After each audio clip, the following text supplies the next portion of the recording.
रुला देने वाली स्टोरी। नमस्कार दोस्तों, आज की इस साइड स्टोरी इन हिंदी में हम कल्पना की कहानी बताने वाले हैं। कभी कभी अपनों के लिए अच्छा सोचना कब बुरा बन जाता है, हमें पता भी नहीं चलता। कल्पना के साथ भी कुछ ऐसा ही हुआ। तो आइए अब जानते हैं कि क्या है कल्पना की दर्द भरी कहानी। कल्पना एक मध्यम वर्गीय परिवार से थी, जिसने अपनी संतानों की पढ़ाई पूरी कर ली थी। अब वो अपने घर पर ही छोटे बच्चों को ट्यूशन पढ़ाती थी। कल्पना का रंग गोरा था और वह दिखने में बिल्कुल गुड़िया की तरह थी। कल्पना के माता पिता उसकी शादी के लिए एक अच्छे लड़के की तलाश कर रहे थे। तभी कल्पना के मामा एक लड़के के बारे में बताते हैं। वो कहते हैं कि लड़का का नाम राहुल है। वह किसी कंपनी में मैनेजर के पद पर है और महीने के 70,000 कमाता है। कल्पना के माता पिता ने लड़के की फोटो देखी तो उन्हें लड़का पसंद आ गया। जब कल्पना की मां ने कल्पना को लड़के की तस्वीर दिखाई तो कल्पना ने कहा, जब आप दोनों को लड़का पसंद है तो मुझे भी पसंद है। अब लड़का और लड़की वाले के परिवार ने मिलकर शादी की तारीख तय कर दी। कल्पना के माता पिता बहुत खुश थे कि उनकी बेटी की शादी एक अच्छे घर में हो रही है। पूरे धूमधाम से कल्पना की शादी हो गई। अब कल्पना अपने बचपन के घर को छोड़कर एक नए घर चली गई। कुछ दिन तो कल्पना को अपने माता पिता और अपने घर की बहुत याद आई। कल्पना की शादी के अब महीने बीत गए थे। अब उसके पति राहुल पहले जैसा व्यवहार कल्पना के साथ करता था। कल्पना से वो चिड़चिड़ा सा रहता था। राहुल अब ना पहले जैसा कल्पना को प्यार करता और ना ही उसकी बातों को मानता। कल्पना को समझ नहीं आ रहा था कि वो क्या करे। वो बस रोकर अपने दर्द को कम करने की कोशिश करती। एक दिन कल्पना को पता चला कि राहुल सिगरेट पीने के बहाने छत पे जाता और किसी लड़की से बातें करता है। जब कल्पना ने राहुल से पूछा कि आप रोजाना छत पे जाकर किससे बात करते हैं,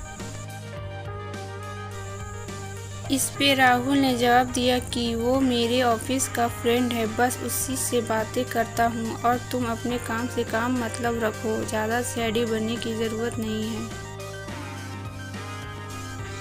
होली का दिन था। राहुल के कुछ दोस्त उसके घर आए थे। सभी ने घर पर पार्टी किया। उस दिन राहुल का एक दोस्त थोड़ा ज़्यादा ड्रिंक कर लिया था और उसने नशे में कल्पना के सामने जाकर कहा, भाभी आप कितनी प्यारी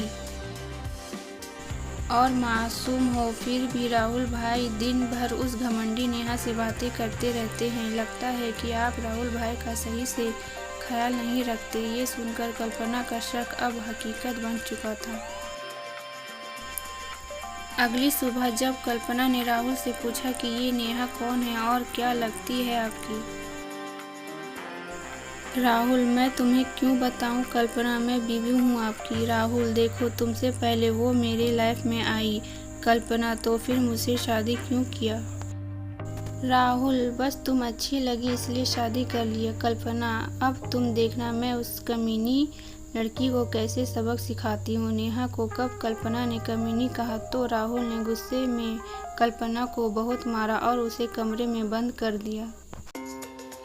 कल्पना की सास को सब पता था, फिर भी वो अपने बेटे के सामने एक शब्द भी नहीं बोलती थी। शाम को जब राहुल आया तब उसने रूम का दरवाज़ा खोला। उस दिन कल्पना की तबीयत खराब हो गई थी, फिर भी उसी हालत में उसने खाना बनाया। कल्पना ये सारी बातें अपनी माँ को बताना चाहती थी, लेकिन चाह कर भी वो नहीं बता पा रही थी, क्योंकि वह जानती थी कि अगर उसके माता पिता को ये सब पता चलेगा तो वो बहुत परेशान हो जाएंगे। राहुल अब कल्पना के साथ नौकरानी जैसा व्यवहार करने लगा। छोटी छोटी बातों पे उसे मारता।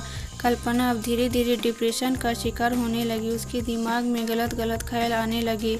अब ना वो समय पर खाना खाती और ना ही किसी से बात करती। आखिरकार एक दिन कल्पना ने रूम में फांसी लगाकर आत्महत्या कर ली। कल्पना ने आत्महत्या का कारण किसी को नहीं बताया, लेकिन उसकी सास को पता था कि कल्पना ने आत्महत्या क्यों किया। दूसरी तरफ कल्पना के माता पिता का रो रो के बुरा हाल हो गया। कल्पना की मां ने पुलिस को आत्महत्या का कारण उसके ससुराल वालों को बतलाया। पुलिस राहुल और उसके माता पिता को ले गए, लेकिन पैसे के दम पर कुछ ही दिनों में राहुल और उसके माता पिता जेल से छूट गए। जीवन में अक्सर अच्छे देखने वाले इंसान अच्छा नहीं होता, उसके अंदर कहीं ना कहीं बुराई छिपी होती है और वह बुराई किसी की ज़िंदगी को बर्बाद कर देती है। कुछ ऐसा ही कल्पना के साथ हुआ।